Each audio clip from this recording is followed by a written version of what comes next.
Nagsimula ang series kay Midoriya na pinagtatanggol ang isang bata na binubuli nila Bakugo. Ngunit pati siya ay binanata ng tatlong may kapangyarihan dahil siya ay wala nito. Dito ay na-realize niyang hindi patas ang mundo. Fast forward ng maging binata ay mabilis siyang nagtungo sa syudad upang tignan ang nagwawalang halimaw. Nagsimula ang lahat ng ipinanganak ang isang sanggol na kumikinang ay nagsilabasan din ng mga superpowers ng halos 80% ng mga tao. Dahilan para maging isang profession na din ng pagiging hero. Sa pagwawala ng halimaw ay nasira ang isang poste ngunit agad namang sumaklolo si Death Arms na may pambihirang lakas. Tapos siniguro din ni Backdraft na isang rescue specialist ang kaligtasan ng mga tao. Kinilig ang mga babae nang dumating si Kamoy at nakailag sa atake ng halimaw. Tuwang-tuwa naman si Deku sa napapanood. Nakailag ulit si Kamoy sa atake ng kalaban. Saka ginawang ugat ang kamay para pulaputan pero inunahan siya ni Mount Lady at saka nagpa-cute pa ito sa kamera ng mga tuwang-tuwang kalalakihan. Kaya nang mahuli ang kriminal ay si Mount Lady ang umani ng papuri. Tapos idinagdag ni Deku ang kakayahan ng babae sa kanyang notes. Balak ng buong klase na kumuha ng hero course dahil lahat sila ay may kanya-kanyang kakayahan maliban kay Midoriya. Pinagmayabang ni Bakugo na halos ma-perfect niya ang mock test sa UA school kaya tatalunin niya daw ang number 1 hero na si All Might. Sinabi ng guro na nais din ni Deku na makapasok sa UA kaya pinagtawanan siya ng mga kaklase. Saka pinaalala ni Bakugo na walang pag-asa si Deku dahil wala siyang quirk. Sa syudad ay may isang magnanakaw na halimaw pero walang dumadating na hero. Ngunit nang marinig ito ng isang lalaking payat ay biglang lumaki ang katawan nito. Updated si Midoriya sa lahat ng pangyayari na may kinalaman sa mga hero. Ngunit kinuha ni Bakugo ang notebook niya at pinagtawanan nila. Tapos pinasabog pa ito at tinapon sa labas. Pero dahil wala siyang quirk ay wala siyang magawa kundi ang matakot. Nang tignan sa ibaba ay kinakain na ito ng mga isda.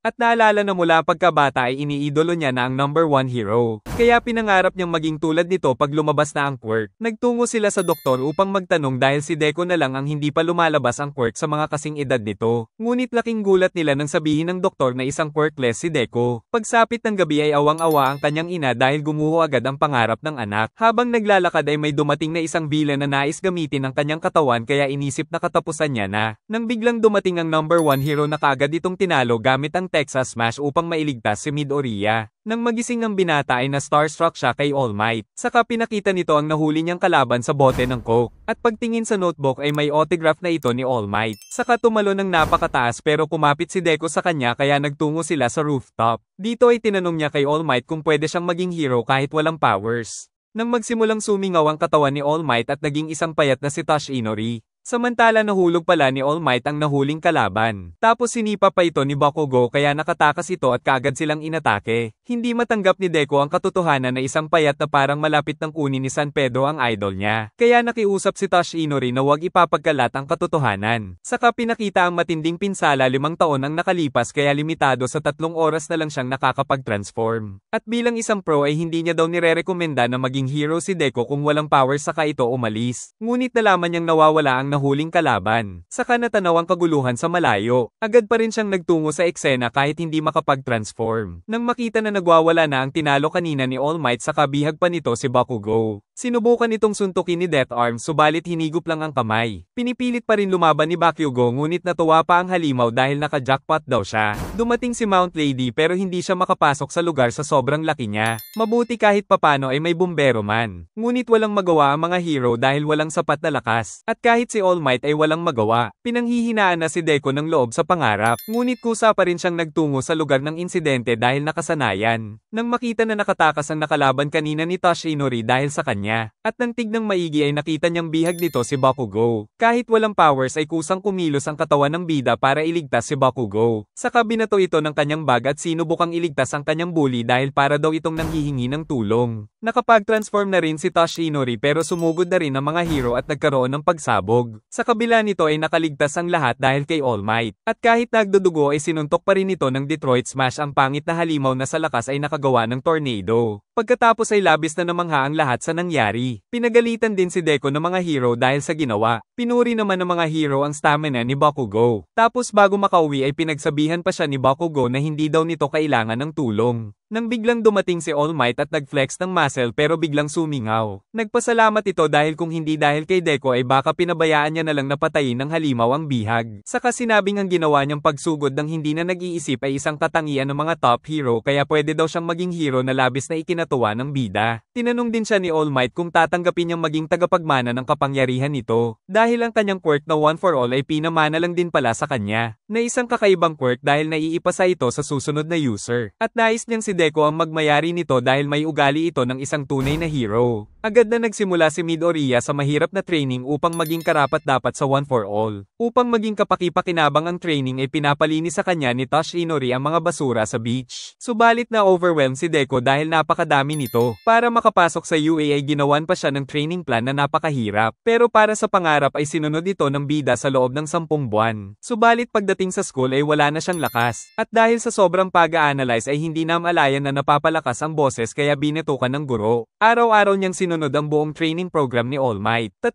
buwan na lang bago ang entrance exam ngunit ibigay na ang kanyang katawan. Gayunpaman ay hindi siya sumusuko na ikinatuwa ni All Might. Dumating na ang araw ng entrance exam sa UA nang sa wakas ay nalinis niya na rin ang buong beach kaya napahanga si All Might. Saka sinalo ang nakatulog na apprentice. Tapos pinakita ang noon ay isang lampa pero ngayon ay meron na ring mga muscle. Subalit nakukonsensya ang bida dahil si All Might mismo ang nagsasanay sa kanya. Tapos kumuha ang hero ng isang hibla ng buhok at ipinapalunok sa bida na ikinagulat nito. Kinabukasan ay nandidiri pa rin siya sa pinakain ni Toshinori. Nang makita niya si Bakugo na kukuha din ng entrance exam sa UA. Excited na rin siyang pumasok pero biglang nadapa. Pero niligtas siya ng isang dalaga na may kakayahang magpalutang. Kaya lalong na-excite dahil first time makipag-usap sa isang babae. Tuwang-tuwa si Deku nang makita si Present Mike dahil napapakinggan niya lang ito noon sa radyo. Giit nitong magkakaroon daw sila ng 10-minute mock urban battle. At makakakuha sila ng mga puntos ayon sa matatalo nilang villain. Pero bawal atakihin ng kapwa examinee. Nagtanong ang isang examinee kung bakit 4 ang uri ng kalaban sa picture. Pinaliwanag naman ng host na 0 points lang ang pang-4 na villain kaya kailangan lang nila itong takbuhan. Nagtungo na ang mga kalahok sa malaking gate pero nanginginig ang bida. Nang tignan ng mga kasama ay siya lang yata ang kinakabahan. Lalapitan niya sana ang babae pero pinigilan siya ni Lida dahil nagpo-focus daw ito. Saka natuwa pa ang mga kapwa examinee dahil may engot silang kasama. Lumingon lang siya saglit at naiwanan na siya agad ng mga ito. At nagulat siya nang may lumabas na kalaban sa harapan. Mabuti ay tinapos ito ng isang may laser sa pusod. 6 na minuto na lang ang natitira kaya kailangan niyang makapuntos. Si Uraraka ay meron ng 28 points dahil sa kanyang quirk. Ngunit si Lida ay meron ng 45 points. Halos lahat ng kasama ay may puntos na maliban sa kanya. Pinapanood sila ng Academy higher-ups habang nakikipaglaban. Ngunit para masubukan sila ay pinakawalan ng pinakamapanganib na robot pero 0 points. Tapos 2 minuto na lang ang natitirang oras. Nasa panganib si Uraraka pero walang tumutulog dahil wala namang puntos ang malaking robot. Pero sumugod ang ating bida at nakatalo ng napakataas. At sa kauna-unahang pagkakataon ay ginamit nito ang binigay na kapangyarihan ni All Might na nagpasabog sa napakalaking villain. Subalit hindi niya alam kung paano makakababa dahil nadurog ang kanyang mga buto. Kaya ang tanging paraan ay ang kontrahin niya ng pagsuntok ang kanyang pagbagsak pero mababali na rin ang natitirang kamay. Mabuti na lang ay nailigtas siya ni Uraraka gamit ang quirk nito sa kanasuka. Tapos pinipilit pa niyang magkaroon kahit 1 puntos pero natapos na ang time limit na labis niyang ikinalungkot. Nagtataka ang mga kasama sa ginawa nito pero si Lida ay alam na iniligtas ni Deku ang dalaga. Dumating doon si Recovery Girl para magbigay ng mga gummy bears. Pero si Deku ay hinalikan ng mahabang nguso nito na napaka-effective dahil agad na gumaling ang wasak na kamay at mga paa. 1 linggo ang nakalipas ay tulala pa rin ang bida dahil wala siyang nakuhang puntos. Pero nang dumating ang sulat ay nalaman ni Deku sa video na dahil sa pagliligtas niya kay Uraraka ay nagkaroon siya ng 60 points. Kaya nakipagkita si All Might sa kanya para sabihin na proud ito. Ngunit nababahala si Deku dahil hindi kinakaya ng katawan ng One for All. Pero alam pala ni All Might na mangyayari ito kaya kailangan niya pa daw ng maraming training. Saka umalis sila dahil may nakakitang mga tao. Kinabukasan ay tinulungan siyang maghanda ng kanyang inang proud na nakapasok siya sa sikat na school ng mga hero. Ngunit pagpasok ay nakita kaagad na nag-aaway sila Lida at Bakugo. Tapos napatingin ang lahat sa kanya. Lumapit si Lida at sinabing humahanga ito sa kanyang ginawa. Sa flashback ay pinagbantaan pala ni Bakugo si Deku na wag tumuloy sa UA. Pero pumasok pa rin siya sa academy kaya ang sama ng tingin nito. Nang makita ang kanilang teacher na mukhang sabog na nagpakilalang si Shota Aizawa, na agad silang pinapunta sa field para sa physical fitness test. Inutos ng sensei na subukan ni Bakugo na ibato ang bola gamit ang quirk na umabot sa 705 meters. Na-excite ang mga estudyante kaya sinabi ni Aizawa na tatanggalin sa academy ang magiging kulelat na ikinabahala ni Deku. Sa pabilisan tumakbo ay si Lida ang pinakamabilis. Ngunit ginawa pa rin ng lahat ang makakaya upang makakuha ng mababang oras. Pinilit naman ni Deco na huwag gamitin ang quirk dahil napipinsala nito ang kanyang katawan. Pero inisip niya pa rin ang advice ni All Might dahil kakailanganin niya na ito mamaya. Sumunod ay ang grip test kung saan si Shoji ang pinakamalakas. Sa standing long jump naman ay siya pa rin ang kulelat. Sa repeated side steps ay si Mineta ang number 1. Sa throwball ay nakakuha ng infinity score si Uraraka dahil sa quirk. Nang si Deco na ay nag-aalala siya dahil palagi siyang kulelat. Kaya sa pagkakataong ito ay gagamitin niya na ang quirk pero pinigilan ng sensei. Nalaman kasi nito na hindi niya makontrol ang ability kaya magiging pabigat lang daw siya sa mga kasama. Dahil sa advice ni Eraserhead ay naisip niyang isang daliri lang ang gamitin sa pagbato upang hindi siya maging lantang gulay. Dahil dito ay napahanga si All Might sa kanyang disipulo. Umabot ito ng 700 meters na ikinagulat ng lahat. Kaya hindi na napigilan ni Bakugo ang sarili pero pinigilan siya ng sensei na may kakayahang mang-disable ng quirk ng tinitignan niya. Nagpatuloy ang iba't iba pang physical test. Pagkatapos ay ipapakita ni Eraserhead ang kanilang mga score kaya kinakabahan ang bida. Nang makita na siya nga ang pinakakulelat. Pero sinabi ng sensei na joke lang palang may matatanggal. Naiinis si All Might dahil niloko ni Aizawa ang mga estudyante. Nang mapansin nito na tila suportado ni All Might si Midoriya pero para sa kanya ay wala itong potensyal. Gumaling na ang daliri ng bida dahil sa recovery girl pero nagbabala ito na ikakamatay niya kung paulit-ulit na mapipinsala ang katawan. Nagtungo din sa kanila si Uraraka na tinawag din siyang Deco. Kaya pinaliwanag na panunukso lang ito sa kanya ni Kachan. Pero ang ibig sabihin daw ng Deco sa Japanese ay magagawa mo ito kaya tinanggap na lang ito ng bida. Kinabukasan ay nag-aral naman sila ng English. Tapos nag-lunch sa napakalaking cafeteria ng UA. Pagsapit ng hapon ay nagtungo sa kanila si All Might para sa kanilang combat training. Pero bago yun ay binigay muna ang kanilang mga costume ayon sa napiling mga design. Paglabas ay napakaastig na ng kasuotan na parang mga ganap na hero. 3 linggo ang nakalipas ay kausap niya si Tosh Inori para sa costume. Pero biglang dumating ang ina na may dalang costume para sa kanya dahil nakita daw ito sa kanyang drawing. Kaya ito ang isinuot niyang costume. Nang makita niya ang costume ni Uraraka ay tinigasan siya ng muscle.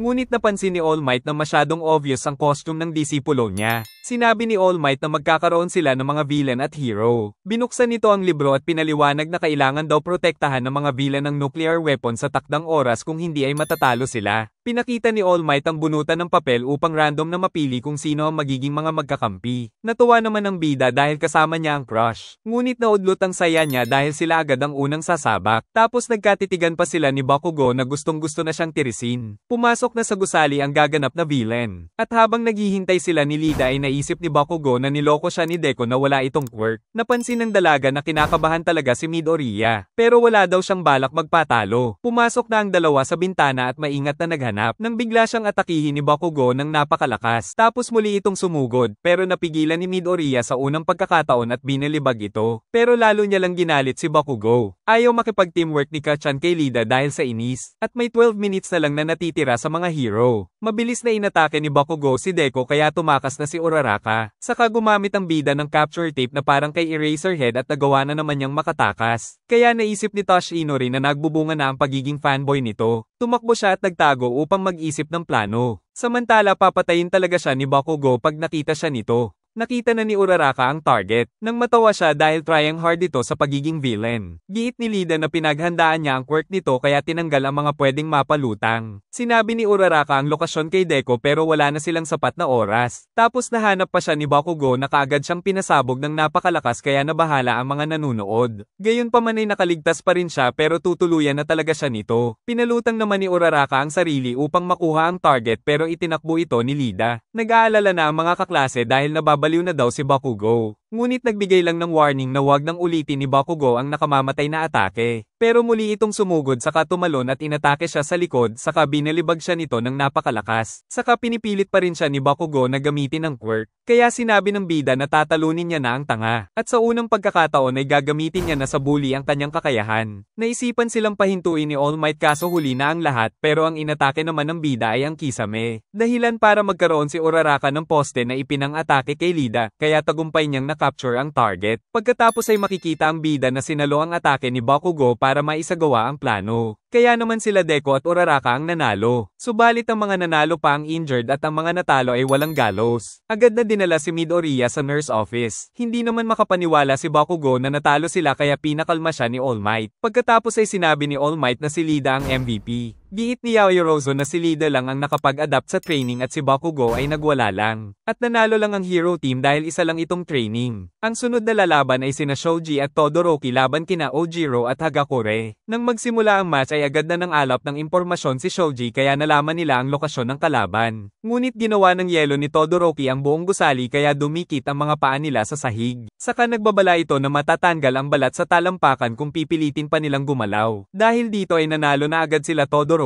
Nagpatuloy pa ang matitinding mga labanan ng mga kaklase sa training na ito gamit ang kanya-kanya nilang mga ability. Ngunit nang matapos ay si Midoriya lang daw ang na-injury saka agad siyang tumakbo dahil nauubos na pala ang kanyang 3 oras ng transformation para sa araw na ito. Nang magtungo kay Midoriya ay sinabi ni Recovery Girl na hindi maganda ang kahihinatnan kung patuloy na mapipinsala ng One for All ang katawan ng bida. Sagot ni All Might na kailangan niya na kasi ng successor dahil ang One for All lang ang makakakontra sa malalakas na mga villain. Pagsapit ng hapon ay nakalabas na rin siya sa clinic, at pagpasok ng classroom ay naging fan niya na ang mga kaklase. Yayayain sana ni Kaminari na kumain si Uraraka pero mas interesado ito kay Deku. Hinabol din ng bida ang kababata para sabihin na ibinigay lang sa kanya ang ability kaya hindi niya ito niloko noon na wala siyang quirk. Pero aminado naman si Kacha na natalo siya ngayon ni Deku. At nang makita niya din daw si Todoroki ay nalaman niyang mas malakas ito sa kanya. Kaya nangako si Bakugo na siya ang magiging pinakamalakas. Nang dumating si All Might para ituwid ang landas nito, kinabukasan ay na-interview ang mga estudyante dahil personal na teacher nila si All Might. Pati si Eraserhead ay na-interview pero pinalayas lang sila nito. Tapos nagsarado ang UA barrier dahil wala silang ID. At sa likod ng mga reporter ay nakatingin ang isang binata. Giit ng sensei na kailangan na nila ng class representative kaya marami ang nagpresenta, kasama na si Mineta na nais daw ipatupad na gawing miniskirt ang kasuotan ng mga babae sa klase. Nang magsalita si Lida ay tumahimik sila dahil magaling itong magsalita. Ngunit si Midoriya ang may pinakamadaming boto na ikinainis ni Bakugo. Tapos walang bumoto kay Lida. Dahil dito ay si Deku na ang class rep at ang assistant ay si Yaoyorozu. Sinabi ni Deku na alam niyang hindi siya qualify na maging class rep, pero masaya daw para sa kanya si Lida. Nang may tanong ni Uraraka kung mayaman ba ito, kaya sinabing pamilya daw sila ng mga hero at ang kanyang kuya na si Ingenium ang idol niya. Nang biglang mag-alarm dahil may nakalusot daw sa security kaya nagpanik ang lahat, pero nakita ni Lida na mga reporter lang pala ito. Nais na silang banatan ni Mike, giit ni Aizawa na maghintay na lang sila ng pulis. Naisip ni Lida na masyado silang nagpapanik, kaya nagpalutang ito kay Uraraka, ngunit nagpaikot-ikot siya at tumama sa pader. Saka sinabing mga reporter lang ang nakapasok at hindi sila dapat magpanik dahil sila ay nasa pinakasikat na school ng mga hero. At pagdating ng mga pulis ay naayos na ang kaguluhan. Pagbalik sa silid ay sinabi ni Deku na mas nararapat si Lida na maging class rep na sinang-ayunan naman ng mga kaklase. Kaya si Lida na ang naging class rep. Nagtataka naman ng mga hero kung paano natunaw ang makapal na bakod. Wala silang magawa dahil may hostage ang isang villain tarugo. Pero pagdating ni All Might ay isang chop attack lang ito. Nakagad na umalis dahil may narinig. Saka napansin na bumabagal na ang kilos niya dahil binigay na ito kay Deku.